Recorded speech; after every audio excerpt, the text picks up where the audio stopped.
안녕하세요, 뉴스반장입니다. 또 오세훈 국힘당 서울시장 후보 이야기입니다. 쏟아져 나오기 시작한 양심 선언들, 실로 충격적인데요. 여태 자신이 주장했던 내용이 모두 사실이 아닌 걸로 밝혀지고 있는데도 버티게 하고 있는 거죠. 이쯤 되면 사퇴를 했어야 맞는 겁니다. 그런데 이 양반은 사퇴는 고사하고 말 바꾸기에 물타기 하며 끝까지 버티게 하려 굳히기에 들어간 걸로 보여지는데요. 무조건 되고 보자가 그게 그의 목표인 겁니다. 아니 측량하는데 제가 현장에 있었다 없었다가 중요한 게 아니라 이 사안의 본질을 자꾸 이제 프레임을 그쪽으로 옮겨가는 거죠, 민주당에서. 예. KBS를 통해서 아마 그런 작업을 하는 걸로 짐작이 되는데요. 예. 본질은 이 땅이 LH 투기처럼 정보를 알아서 매입한 땅이 아니라 저희 돌아가신 장인, 1970년도에 돌아가셨다. 40년이 더 됐죠. 예. 그때 돌아가셨을 때 상속받은 땅이라는 게 일단 제일 중요한 사실입니다. 예. 두 번째는 이 땅이 국민임대주택을 거쳐서 보금자리 주택으로 지정이 됐는데요. 그 과정에서 오세훈이 시장으로서 영향력을 행사했느냐, 그래서 돈을 더 받았느냐, 이게 가장 중요한 쟁점이거든요. 예, 예. 그런데 이미 소리로서 밝혔지만 제가 시장되기 전인 2005년, 2006년 무렵부터 문재인 정부 국토부와 서울시 SH공사가 이미 논의를 거쳐서 그 지역을 국민임대주택지구로 국책사업으로 예정지구로 지정을 합니다. 방금 말씀하신 건 문재인 정부 아니고 노무현 정부 말씀하신 거죠? 노무현 정부 때죠. 네네네. 제가 2005년 무렵이니까요. 예, 예. 2005년. 그리고 제가 네네. 2006년 7월 1일부터 시장직을 수행했거든요. 네네. 국힘당 오세훈 서울시장 후보는 29일 YTN 황보선의 출발 새아침과의 인터뷰에서 서울 애곡동 땅 측량 현장에 있었다는 알리바이와 관련해 측량 현장에 제가 있었다 없었다가 중요한 게 아니다라고 본질을 흐리고 물타기하는 MB 키즈다운 신공을 선보였는데요. 측량 당시 현장 입회 여부가 사건의 본질이 아닌데 더불어민주당이 이를 본질인 양 정략적인 프레이밍을 하고 있다고 발끈한 겁니다. 당시 측량하게 된 이유가 처가 땅에 불법 경작을 한 분들을 내보내야 할 필요성 때문이었는데 경작인이 무슨 이야기를 한들 무슨 의미가 있겠는가?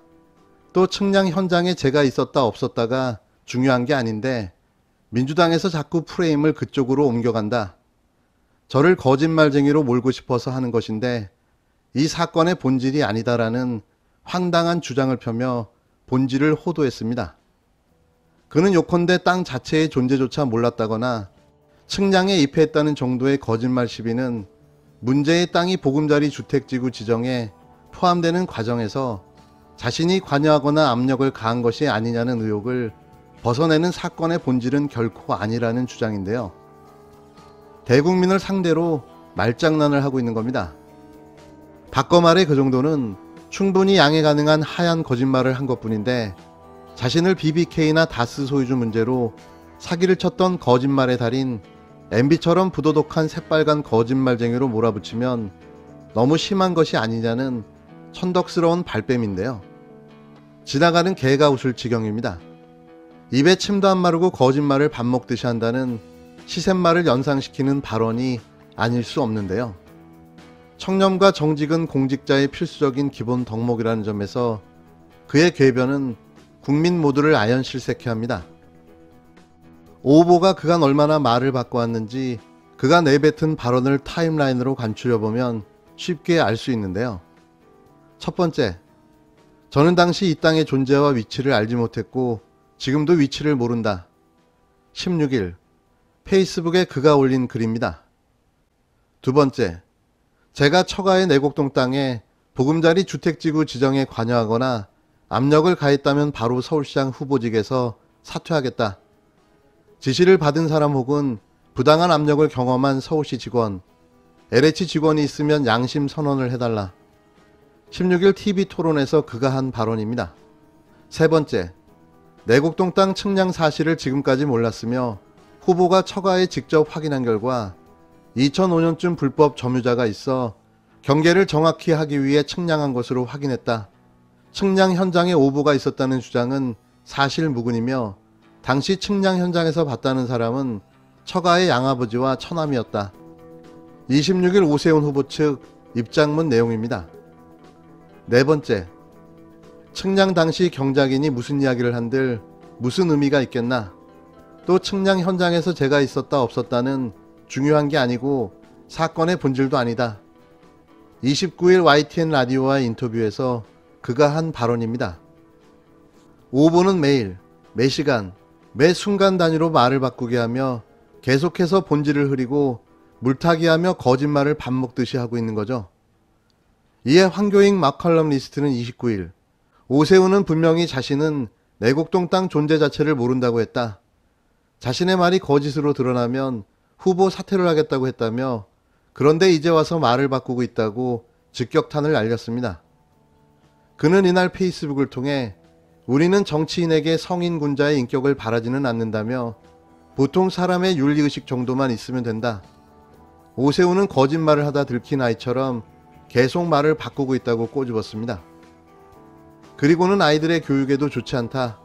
따끔한 야단이 있어야 한다고 강조했는데요. 오세훈이에게는 따끔한 야단도 안 먹힙니다. 그를 벌할 수 있는 유일한 방법은 소중한 내 표가 강력할 텐데요. 그는 투표로 엄벌해야 합니다. 그리고 두 번 다시 정치판에 얼쩡되지 못하도록 퇴출해야 할 텐데요. 그게 바로 유권자의 힘으로 가능하다는 이야기입니다. 이분도 빼놓고 갈 수는 없습니다. 국힘당 부산시장 후보인 박형준 전 의원과 관련된 의혹들은 거의 하루도 빠지지 않고 쏟아지고 있는 중인데요. 일명 1일 1비리를 이어가고 있는 중입니다. 거의 매일같이 그 기록을 갱신하고 있는 거죠. 박 전 후보와 관련된 각종 팩트와 비리 의혹들이 쏟아져 나오고 있으니 한데 정리하기조차 굉장히 힘이 든 정도인데요. 그래서인지 김남국 더불어민주당 의원은 27일 페이스북에 이렇게 적었습니다. 박형준 후보가 쏟아지는 여러 의혹들을 제대로 해명하지 못하고 어제의 의혹을 오늘의 새로운 의혹으로 덮고 있는 모양새입니다. 자신에 대한 비리 의혹을 더 큰 의혹으로 덮는 정말 기발한 선거 전략입니다. 의혹이 너무 많아서 박형준 후보의 의혹을 전부 다 파악하려면 도서관에 가서 1박 2일은 집중해서 공부해야 할 것 같습니다. 그래서 박형준 전 의원과 그의 배우자인 조연 씨의 이름을 따서 박형준 조연 게이트라고 공개적으로 명명하고 있을 정도인데요. 자고 나면 또 짙은 의혹들이 쏟아져 나오고 있는 상황인 거죠. 이대로라면 선거가 끝나도 그의 재산 찾기는 계속될 텐데요. 어쩌면 이리도 꼼꼼한지 자신의 사수인 이명박을 빼다 박은 모양이 영락없는 구속각인 거죠. 그가 당선이 되든 안 되든 그는 결국 구치소로 향하게 될 텐데요. 가만히 있었다면 조용히 잘 먹고 잘 살 수 있었건만 그 권력욕에 눈이 멀어 자신의 본색을 숨기지 못했습니다. 이명박은 이제 외롭지는 않을 겁니다.